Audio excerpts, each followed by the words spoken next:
Hi there, I'm Lisa Taylor, and this is Ideas on Truth, and thank you so much for joining me. It's been a while. I took a little bit of a break. I'm very glad to be back, so thank you so much for being here. I have been thinking a lot about personality, about how when we been dealing with stuff in my life recently, and I don't know if you ever experienced this, but whenever I have a person in my thought, if I'm dealing with a relationship thing or dealing with a particular problem and working with a certain person about something, if I'm rolling over something in my thought and it's always circling around a person, I tend to get caught up in the personality issues and the things related to personality. And what I have found recently is that when I focus my thought not on the person, but on whatever the issue is, like impersonalize the problem and only focus on the issue instead of the person, healing happens so much faster. And I noticed this with physical problems too. When I take on, if I am feeling like a cold is coming on or a flu is coming on or something like that, and I take it personally, I feel like, oh, that's my problem, or I'm feeling sick, or something to that effect where personal sense is rolling over in my thought. It seems to attach me more to the problem instead of less. It seems to make it more difficult to heal. So when I impersonalize my thought and I deal with the issue, the belief behind the problem, let's take flu as an example. If I deal with flu, a lot of times fever, I connect fever to fear. Fear and fever are kind of the same thing. So I will look and examine the thought to find out where's their fear and how can I remove the fear from thought. And of course, fear and love are opposites. So pouring in love removes fear. That's one antidote.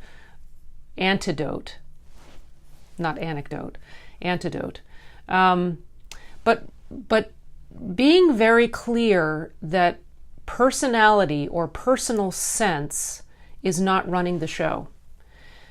Going back to what I was talking about earlier about having an issue with another person. If I find myself thinking about a person, blaming them for something, criticizing them in my thought, going over and over a scenario, kind of replaying a scenario in my thinking, if there's been some discussion or a disagreement or something, and you know the way you kind of replay the tape over and over in your head? If I find myself doing that and I hear a person's name coming up in my thought over and over again, it's a clue to me that I'm attaching the problem to a person.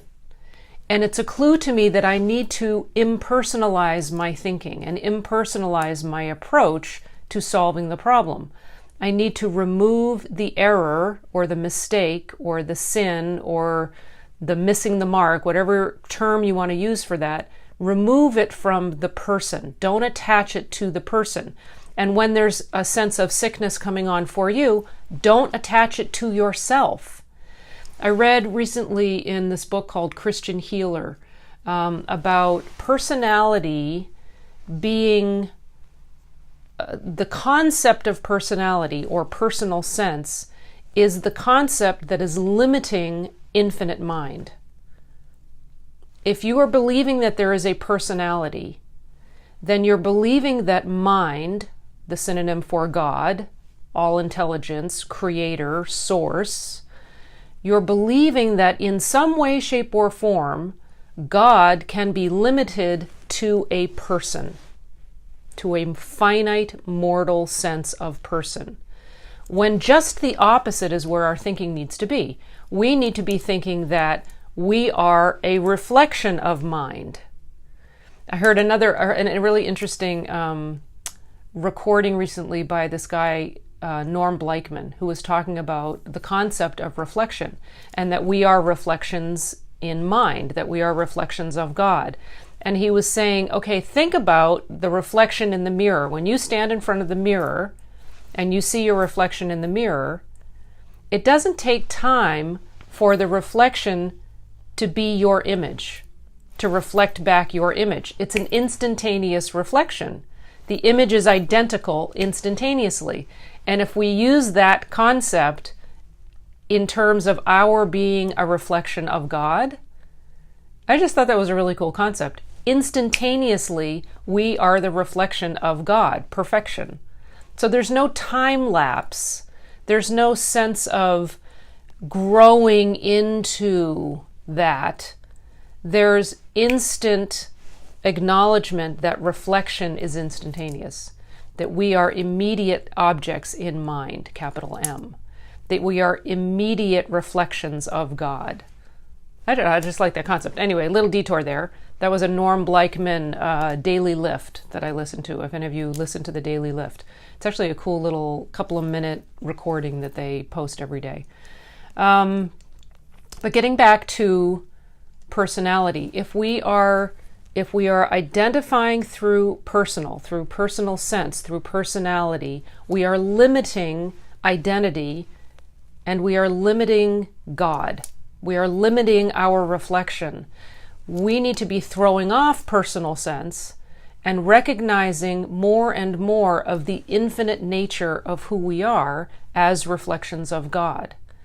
And by throwing off that sense of personality or personal sense of who we are, we will become more and more aware of the infinite nature of our being, the infinite nature of who we are. Because we are spiritual, we are not material, we are not personally based mortal beings running around in these little limited identities. We are infinite ideas of mind.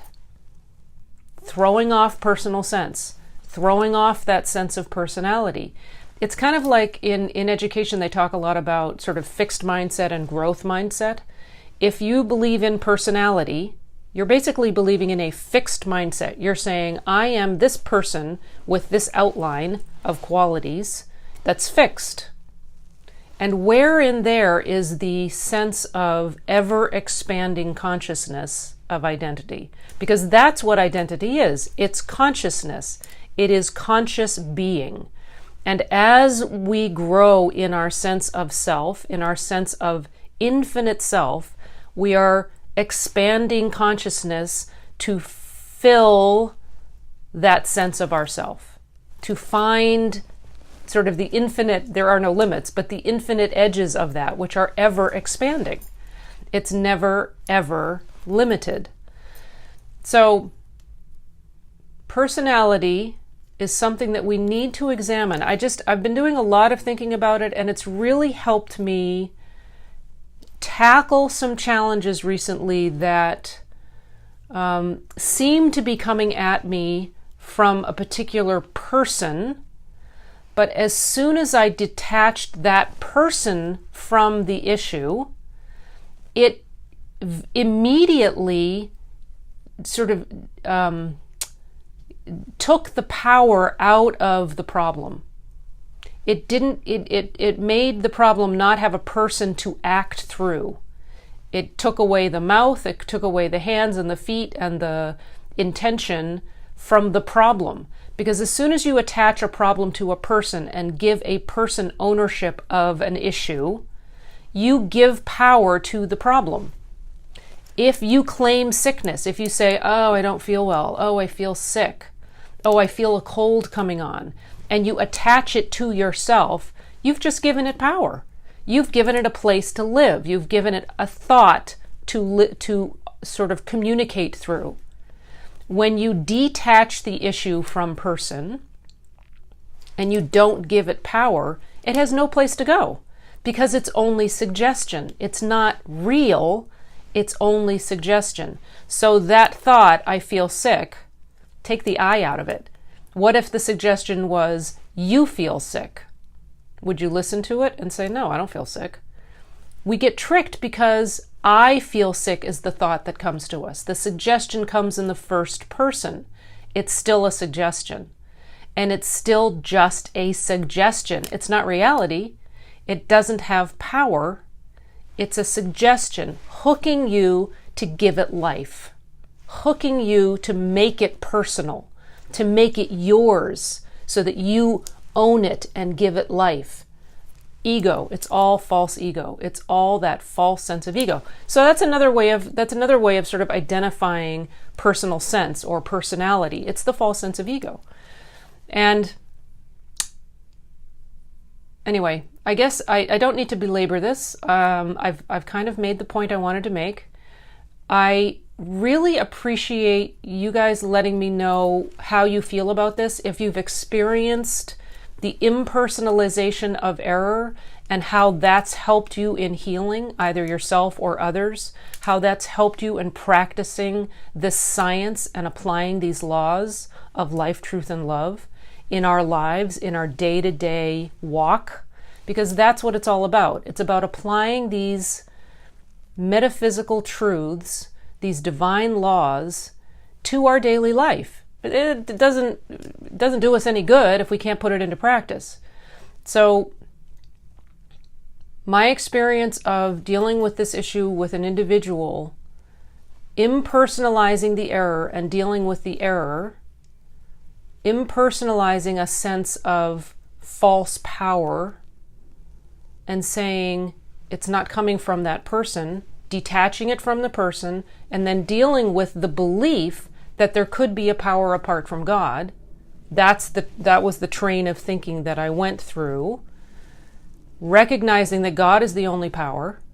There is no sense of power other than God. There is no power apart from God. The only power is love. There is no hate. Fear, the opposite of love, the antithesis of love, is just the absence of love. There is no fear. There is no power in fear. It's just the absence of love. So the antidote is to love. So when I reasoned through these concepts and I reasoned through impersonalizing the error, I became calmer.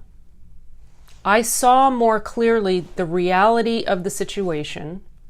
I was able to maintain my poise in thought and not get sort of jerked around by personal sense, by a false sense of ego. And I was able to love more.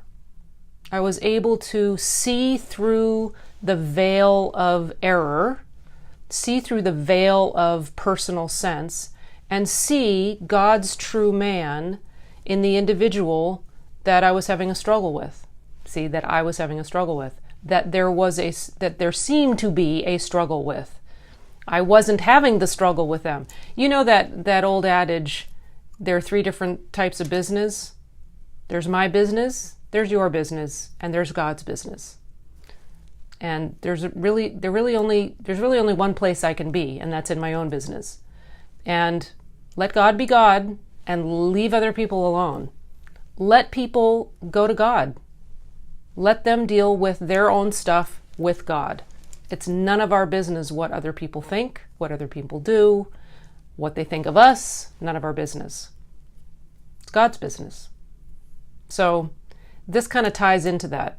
When we're thinking about other people in terms of personality, we're in somebody else's business. Get out of their business and just clean up our own backyard. Clean up our own thinking about them.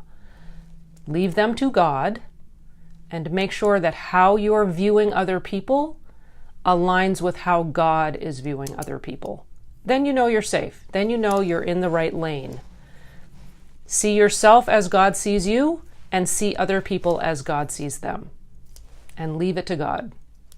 All right. That is my note. Talking kind of around things, but hopefully there was a point in here somewhere. I think there was. Thank you so much for watching. I will have to go back and read the comments later. I'm sorry that as I'm live, I'm not responding to your comments. It's really hard for me to see because I do it on my phone, so I can't really read them.